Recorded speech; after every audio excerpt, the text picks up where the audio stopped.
गेरुआ रंग पगड़िया गे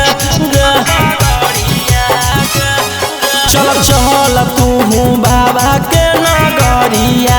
गे माथे बांधले ना गेरुआ रंग पगड़िया गे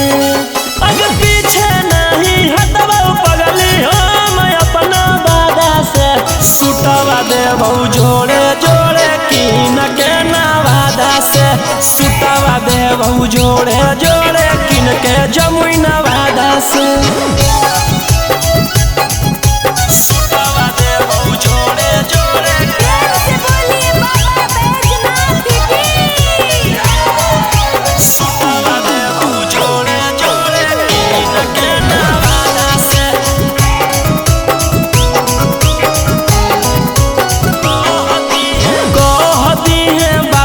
तू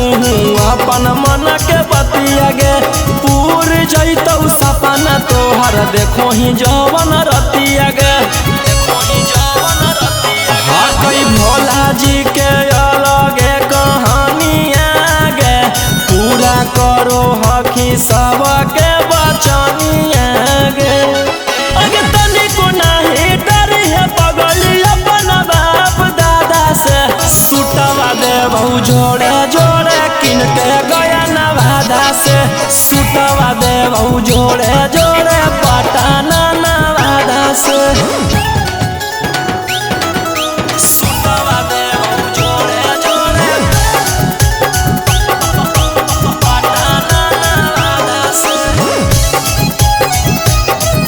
सुटवा देबो जोड़े जोड़े से बोलिए बाबा बैजनाथ सावन रही है तू भोला जी में लीन गे रौशन रोही के गाना सुन के काटली है दिन गे कुछ होतो नहीं तोरा परेशानिया गे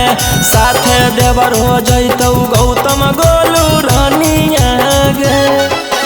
जैमी कि नहीं जैमी बोल सचे राधा से सुटवा देबो जोड़े जोड़े किन के नवादा से सुटवा देबो जोड़े जोड़े